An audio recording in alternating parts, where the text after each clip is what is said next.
Buenas noches, mi nombre es Eladio Martínez, estudiante de profesional en deporte en quinto semestre. En esta ocasión vamos a realizar el parcial práctico de la asignatura de ciclismo. Para iniciar vamos a dar una breve introducción sobre una pequeña historia del deporte del ciclismo como deporte en Colombia.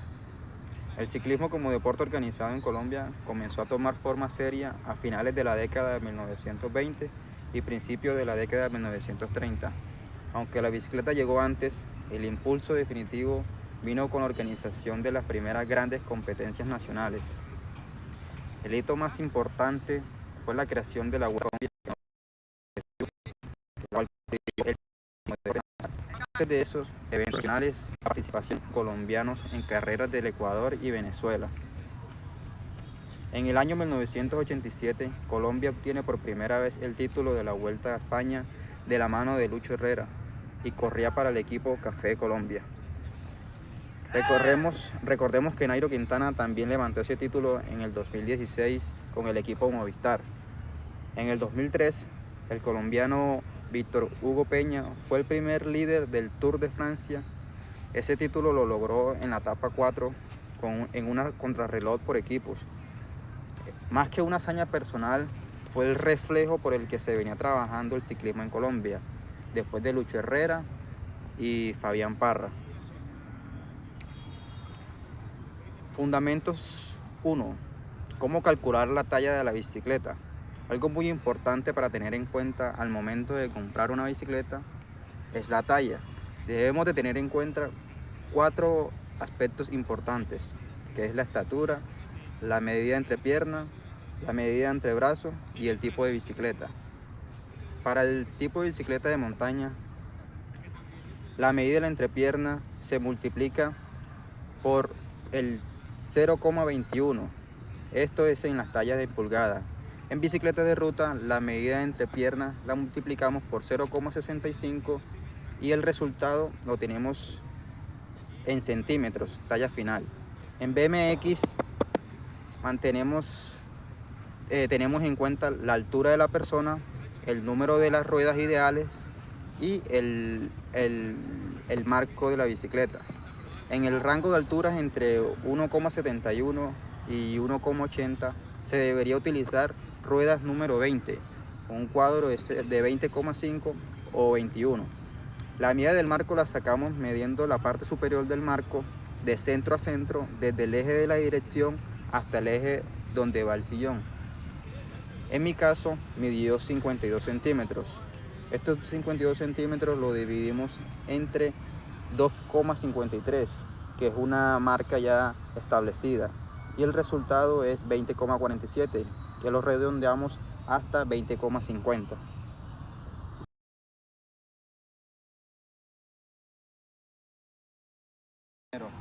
En esta ocasión vamos a explicar cómo graduamos la altura de nuestro sillín en nuestra bicicleta. Tenemos que tener en cuenta que para graduar la altura de nuestro sillín tenemos que tener en cuenta la altura de nuestra entrepierna. ¿Cómo logramos esto o cómo la sacamos? Pues como vimos en el video mostrado por el docente, podemos utilizar la ayuda de un libro y así ayudarnos a tomar la medida con 1 metro. En este caso lo voy a intentar. Utilizamos el libro a lo más alto de nuestra entrepierna y colocamos el metro a un costado.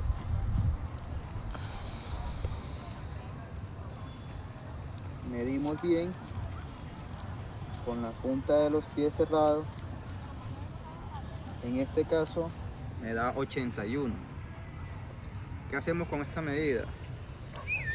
Multiplicamos 81 por 0,88. La medida que nos dé en centímetros es la medida que vamos a implementar a nuestra bicicleta. ¿Cómo lo vamos a hacer en la bicicleta? Desde el eje central de los pedales, desde el medio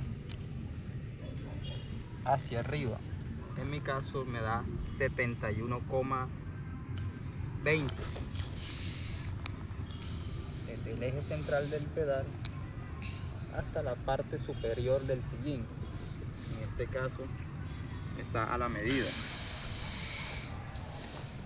Bueno, compañeros, esta es una pequeña explicación sobre cómo ajustamos la altura de nuestro sillín. Buenas noches, compañeros.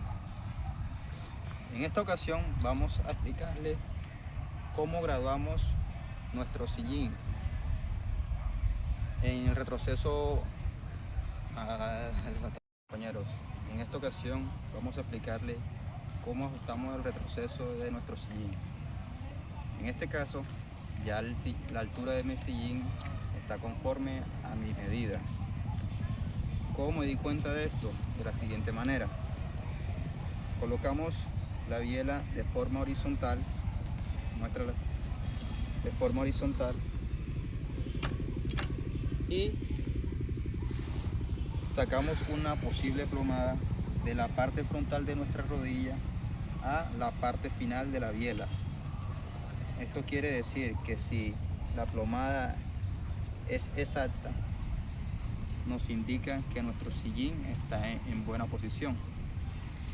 Si el caso fuera de que nuestro sillín está adelantado un poco, se perdería la plomada. ¿Por qué? Porque perderíamos la forma natural de la bicicleta. Entonces, nuestra rodilla se iría muy adelante y sobrepasaría el límite de la biela, la punta de la biela.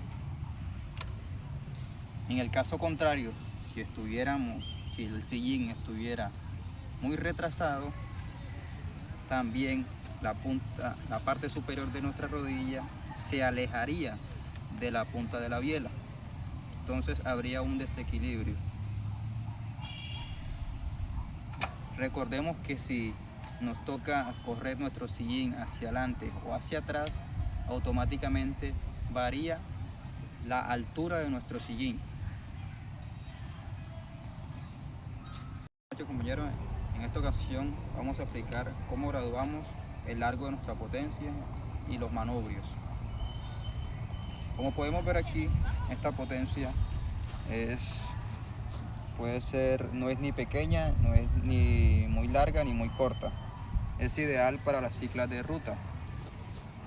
En este caso, esta dirección es sujeta por 4 tornillos, la cual podemos desenroscar y darle un poco más de movilidad a nuestros cachos si es lo que deseamos. El tipo de dirección varía dependiendo la modalidad que estemos practicando. Como les dije, esta es una bicicleta de ruta, la cual esta dirección semi pequeña sería ideal a comparación a una bicicleta de ciclomontañismo, la cual su dirección es mucho más pequeña. Esto para brindarle al usuario una facilidad al momento de darle dirección en terrenos inestables. Con esto buscamos manejar un poco más la bicicleta a nuestro modo, también ayudándonos de los manubrios, que son muy importantes al momento de practicar alguna modalidad. Recordemos que hay algunos que son muy rústicos, otros que son muy suaves, otros que nos ayudan con el agarro de los frenos. Y recordemos que en ciclomontañismo tenemos que tener unos frenos más precisos, y teniendo todo esto en cuenta se nos va a hacer más fácil ponerlo en práctica al momento de una competencia.